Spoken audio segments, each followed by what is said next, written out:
So children, continental crust. What is continental crust? The components are mainly composed of silica. In this crust, the components the continents are mainly composed of silica. Silica is the compound of silicon elements and aluminium. Okay. See here, silica is composed. This silica is the compound silicon elements and aluminium. Because of their high proportion in this layer, the layer was earlier known as SiL. Okay, this layer, because of the high proportion of silicon elements and aluminium, this layer was earlier known as SiL. Okay, the density of continental crust is 2.65 to 2.90 gram per cubic centimeter. Okay, so this density, the compactness of this crust is about 2.65 to 2.90 gram per cubic centimeter. Its thickness is approximately about 30 kilometers. Now in this layer, mainly granite rocks are found. So in the continental crust, granite rocks are found. See children, this is our continental crust. Okay, this is our continental crust and we have studied its characteristics now. Okay, now we will move to oceanic crust. Here, oceanic crust children, this is the second layer of the crust. It is made up of silica and magnesium. This layer is made up of what? Silica and magnesium. And it was earlier called as Saima. Okay, silica and magnesium. It was together made up of this layer. So it was earlier called as Saima. This layer is approximately 7 to 10 kilometer thick. This layer is approximately how much? Its thickness is about 7 to 10 kilometer thick.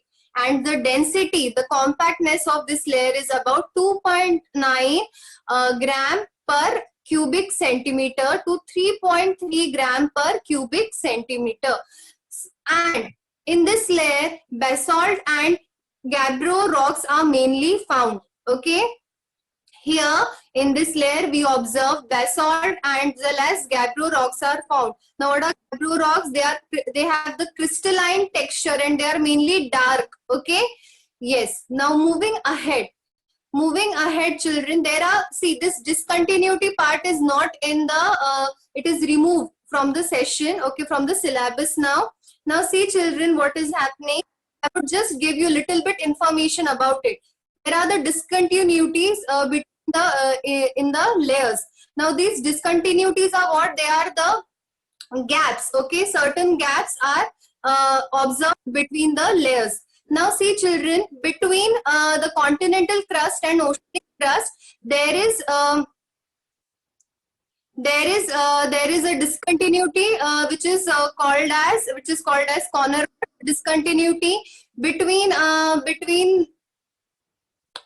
the crust and mantle. This discontinuity is called as Mohorovic discontinuity, and between the mantle and core, the discontinuity is called as Gutenberg discontinuity. In this picture, you can study this. Okay, so this part is removed from the syllabus right now. It is not going to be there for this current year. Okay, but little bit information I would like to give about it. Okay, now moving ahead, children, now we have studied about crust. Now let's move to another level, that is mantle.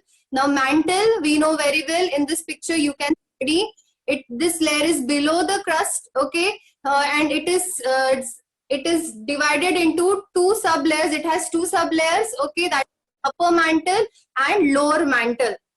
Now here we will study what is mantle, what are the characteristics of this layer. We will study in detail. So below the crust lies the mantle layer. Okay, it is divided into two layers, that is upper and lower mantle. Okay, upper mantle and lower mantle. The upper layer, okay, this upper layer of mantle is in liquid state. Okay, it is more in the liquid state.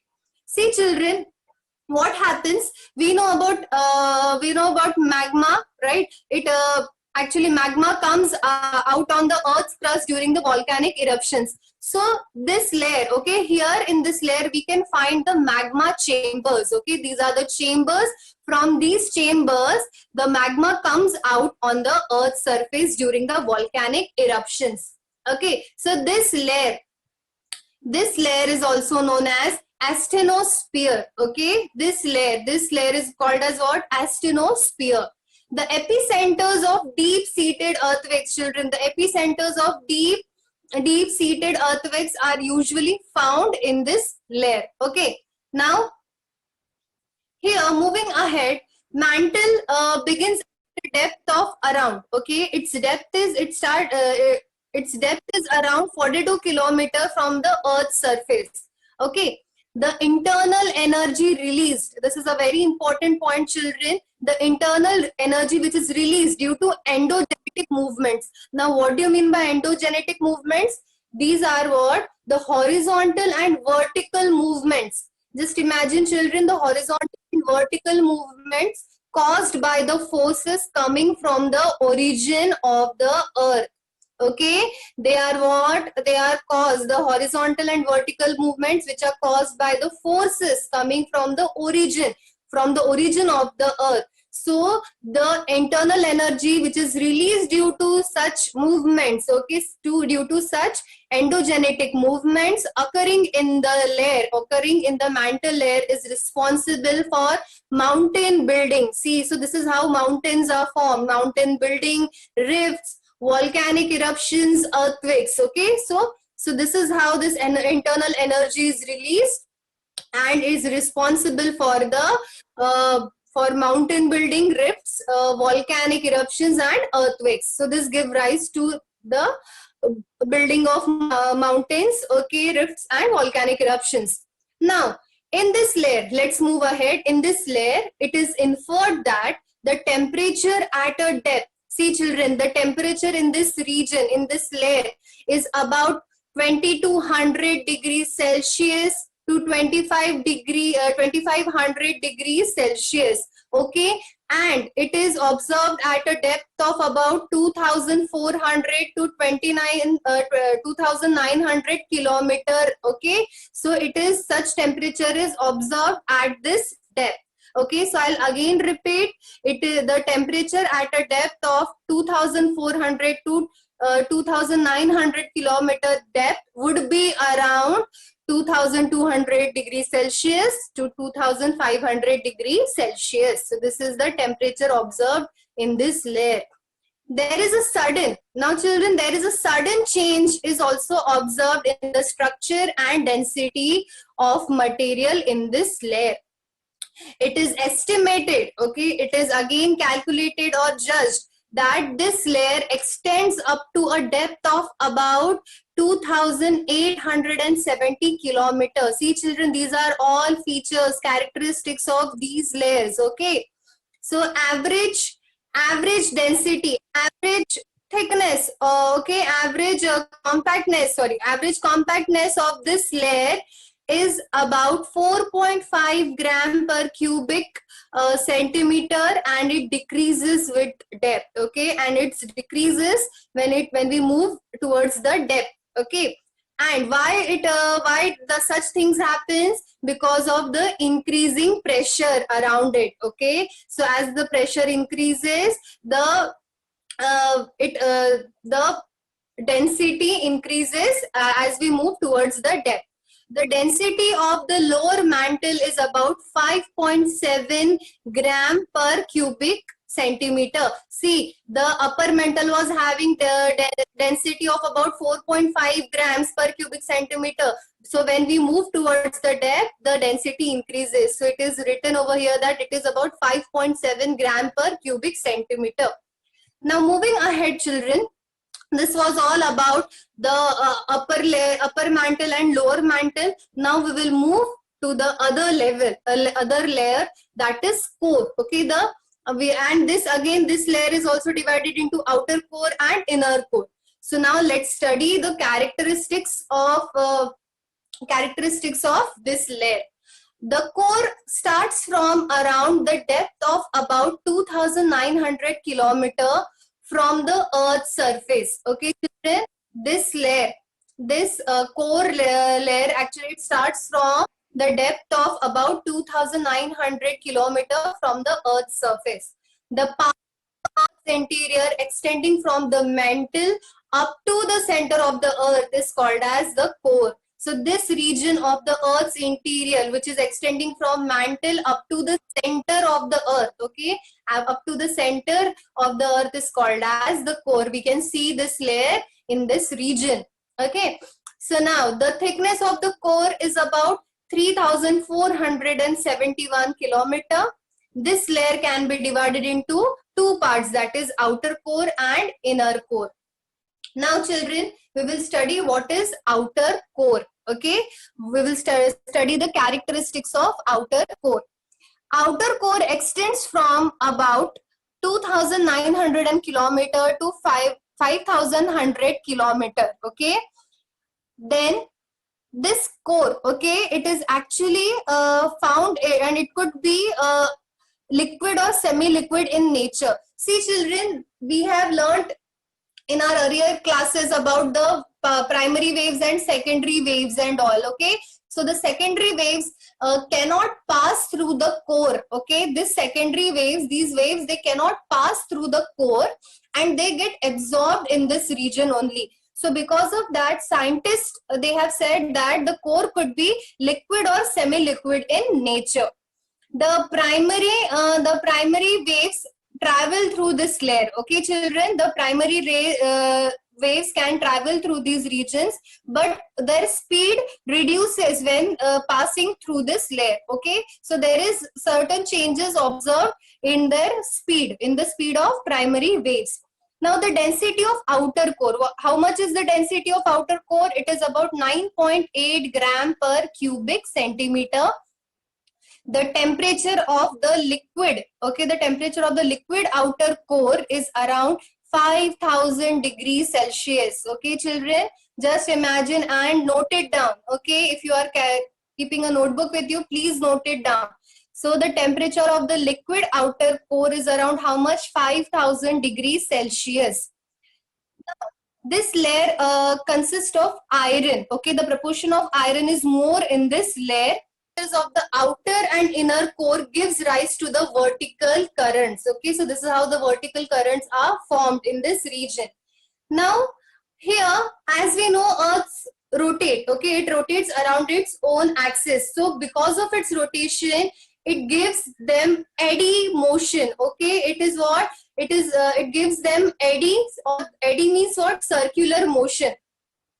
So electric currents are develop in these spiral eddies, okay. These electric currents, they get developed in these spiral eddies of liquid iron, okay. Eddies means circular, okay. So eddies of liquid iron, and thus it gives rise to the formation of magnetic field around it. Children, see, in 7th standard we have studied in science about magnetic field, okay.